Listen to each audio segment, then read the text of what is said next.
아니 그럼 과연 이 촉법 나이트란 이 사람은 정보가 그래도 꽤 좋아요. 뭐 이 사람에 대해서 좀 알려진 게 있나요? 뭐 인터뷰를 하거나 뭐 이런 게 있나요?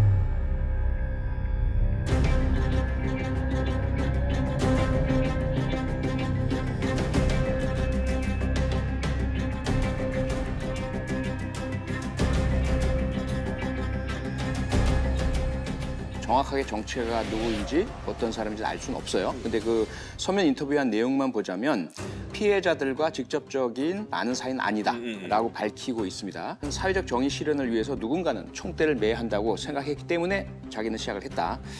무엇보다도 억울하게 돌아가신 선생님의 한을 풀어드리고 싶은 것, 이것이 가장 주된 목적이다. 이렇게 입장을 밝히고 있습니다. 서면 인터뷰만 봐도 10살은 아니죠. 아닌 것 같아요. 10살에 키워보신 분들은 알겠지만 이런 문제에 관심도 없어요. 관심도 없고 또 무슨 좌표를 찍어가면서 또 그걸 10살 애가 그걸 확보라고 하는 건 말이 안 되는데 위법한 거를 위법하지 않으려고 어떤 감싸면서 그런 단어를 사용한 게 아닌가 이런 생각이 좀 많이 들거든요. 촉법이라고 쓰는 표현을 한 이유 중에 가장 큰 것이 한 사람의 생명을 정말 끝낼 만큼의 괴롭힘을 준 사람들이 사실 처벌받지 않는다. 그러면 나도 촉법이라서 이런 일을 해도 처벌받지 않는다. 이게 법이 굉장히 비합리적이다라는 어떤 조롱의 의미가 더 있지 않나 이렇게 생각이 들거든요. 그 두 분의 전문가는 아무래도 이제 프로파일링 같은 걸 또 많이 하시고 그러니까 어떻게 좀 이 대상을 좀 유추하세요? 일단은 지금 자기한테 직접적인 피해가 있거나 아는 사이가 아니다라고 본인이 밝히고 있잖아요. 네. 그럼에도 불구하고 정말 이렇게 아주 공격적인 지금 행동을 하고 있다라고 하는 것은 직업적인 어떤 연관성이 좀 있지 않는가 하는 생각이 좀 들기도 하고요. 최 교수님 어떠세요? 저는 기본적으로 세 가지의 가능성을 좀 짚어봤어요. 너무 정확한 학부모들의 신상이 바로 자신 있게 공개가 됐습니다. 이건 그냥 뭐 짚거나 어디서 주워들은 얘기 아니란 이야기죠. 시점도 여러 설들이 난무할 때 딱 나왔고요. 그래서 그 정보를 입수할 수 있는 사람이라면 우선은 피해자와 관련된 분들 아니면 교사 중에 교사나 교육 관련된 나이스 등의 교육 데이터베이스 접근이 가능한 분. 세 번째는 누군가로부터 제보나 연락을 받거나 정보를 제공받아서 행하는 이 셋 중에 하나로 볼 수 있을 것 같아요. 세 번째는 경찰이나 국가에 근무하는 사람일 가능성 수사 단계에서 뭔가 볼 수 있겠죠. 당연히 포함되죠. 근데 사실 수사 단계에서 나왔다고 보기 어려운 점들은 경찰은 기록이 남아요. 그래서 그 누가 찾았는지, 누가 누구를 조회했는지 금방 알기 때문에 이거는 어렵죠, 지금 조금 더 지켜보면 이 셋 중에 어느 쪽인지가 가늠이 될 것 같아요. 왜냐하면 그 목적과 동기가 다르거든요. 이 피해자 관련된 사람이라면 감정이 개입이 돼 있습니다. 그리고 타겟이 명확합니다. 직접적으로 내가 알고 있는 친한 누구에게 이렇게 가해를 한 이 사람. 그런데 그 신분을 정확하게 들키지 않기 위해서 다른 타겟에게도 같이 확산시키려고. 네. 약간 뭐 쉽게 얘기하면 이제 물타기 같이 해가지고 그렇죠. 나는 원래 이제 이쪽에 이제 사실 응징하고 싶은데 요거만 하면 내가 이제 나를 좀 좁혀올 수가 있으니까. 그렇죠. 그런 다른 데 이제 사건들도. 지켜보면 알고요.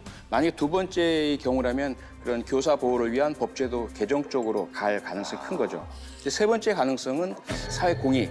여기에 조금 제가 무게가 가는 이유는 뭐냐면 촉법이라는 용어 자체. 이게 이중적인 의미 아닐까.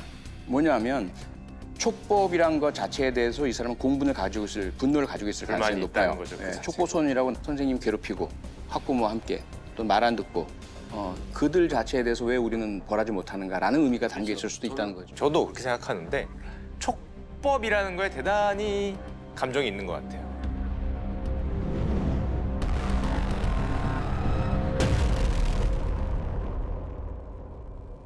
네, 봐라. 나 무적 아니냐. 내가 이렇게 위법적인 행동을 해도 촉법하니까 나 못 건들지 않냐. 아이들이라고 무조건 봐주는 거 너희가 과연 어디까지 이거를 용납할 수 있는지 보겠다. 그런 걸 본다면 그냥 본인이 실현하고자 하는 어떤 정의를 실현하는 이런 욕구를 가진 사람일 수도 있지 않나. 저는 왜 하필 10살이었을까라는 생각도 했어요. 제가 한번 발음을 조금 다르게 해볼까요? 나 10세야. 10세야. 아 그런 식으로. 나 10세야. 욕을 하기 위해서. 야, 너희들 잘못 건드리면은 선 넘는 사람들도 있어라는 걸 보여주기 위해서 약간 중의적으로 나 10세다라고 그 나이를 골랐을 수도 있지 않을까. 그렇게까지 한다면 이 사람은 정말로